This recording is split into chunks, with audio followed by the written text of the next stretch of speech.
For DJ Rocky's Secret Files.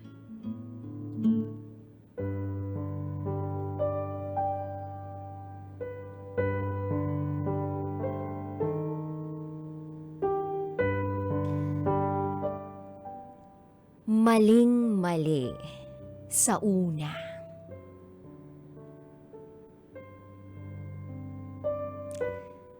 Hi, DJ Rocky. Itago mo ako sa pangalang EB. And this is my secret file.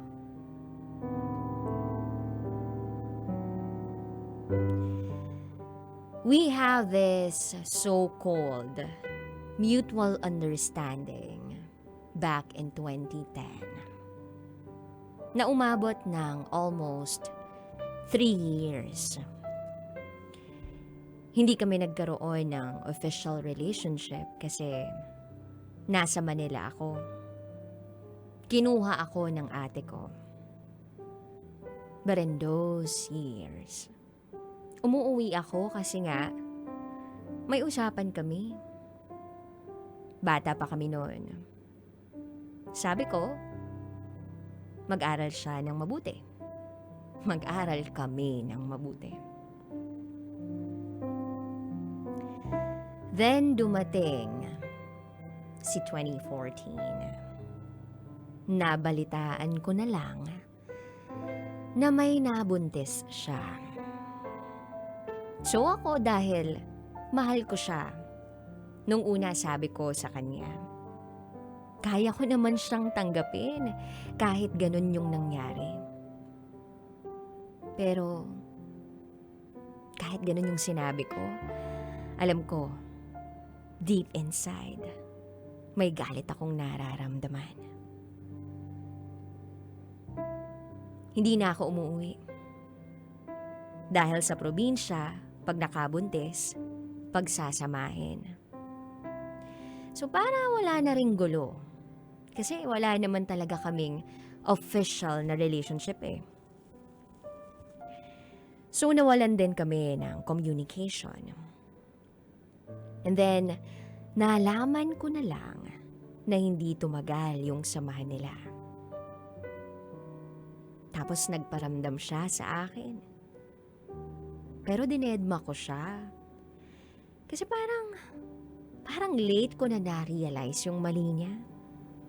Kaya sobra yung galit na nararamdaman ko. May usapan kami. And busy ako sa buhay ko. Nagtatrabaho ako habang nag-aaral at nagkaroon ng boyfriend. Kahit may nararamdaman pa ako sa kanya. Nasa tamang pag-iisip pa ako na may boyfriend ako. Nung time na yon, bilang lang sa kamay kung ilang beses ako umuuwi sa probinsya. Kasi natatakot din ako. Alam ko at alam niya na hindi ko siya matitiis. Until the following year, nabalitaan ko na may pamilya na siya. Kami pa rin ang boyfriend ko. Wala pa rin naman akong balak umuwi nang dahil pa rin sa kanya. Hindi ko alam kung maiintindihan nyo yung nararamdaman ko. Nararamdaman namin na sa sobrang lakas, kahit hindi kami mag-usap, alam namin. Yung magtitinginan pa lang kami, alam mong meron pa.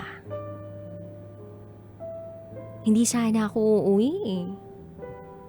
Kaso may nangyari. Family related. Malakas loob ko na kausapin siya. Makipagkumustahan. At makipagkwentuhan ba? Lagpas 10 taon nang lumipas. May boyfriend ako.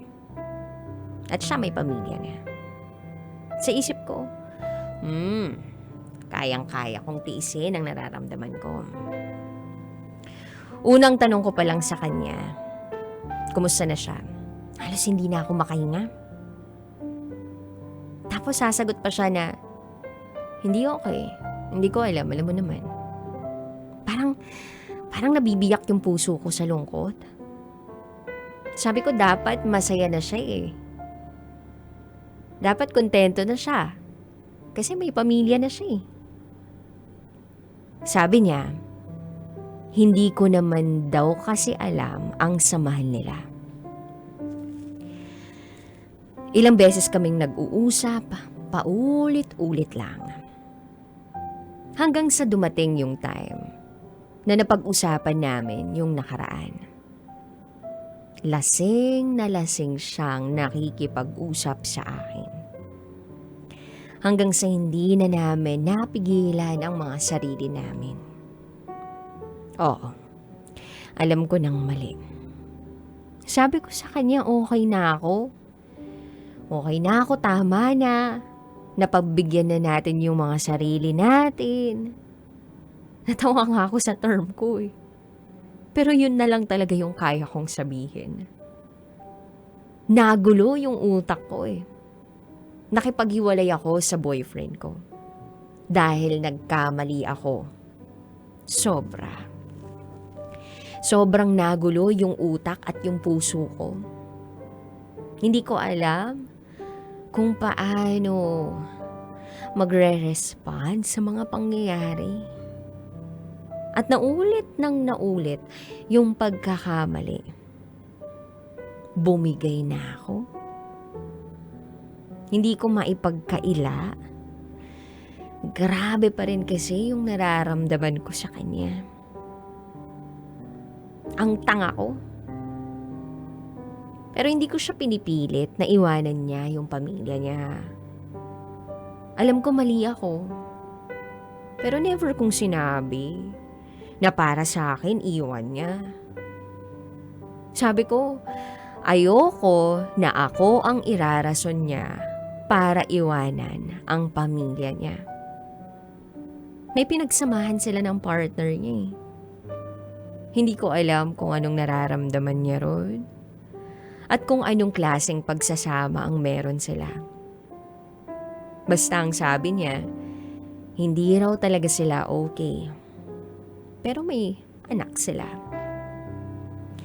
Hindi ko man iniisip yung partner niya. Pero yung anak niya, oo. Hindi naman ako ganun kasama eh. Sabi niya makikipaghiwalay daw siya. Sabi ko bahala siya. Choice niya yun. At bago niya gawin yun, isipin niya ang anak niya. Mahal ko lang siya. Pero hindi ako ganun kasama. Sabi ko sa kanya, kapag dumating yung time na okay pa ako, ayaw niya na at wala na siya sa sitwasyon niya ngayon, try namin. Pero hindi ngayon. Ang tanga ko para magkamali, no? Ang tagal kong tiniis yung sarili ko. Bakit ka ako ngayon pa? P.S. Hindi ko sinabing hindi ko minahal yung boyfriend ko. Ang tagal naming nagsama. Hindi ko lang siya kayang lokohin ng lokohin. Minahal ko yun. Sadyang grabe lang yung nararamdaman ko dun sa isa. Alam kong mali. Murahin niyo na ako. I-judge niyo na ako. Tanggap ko. Nagmahal lang ako. Muli, ako si Ibi at ito ang aking secret file.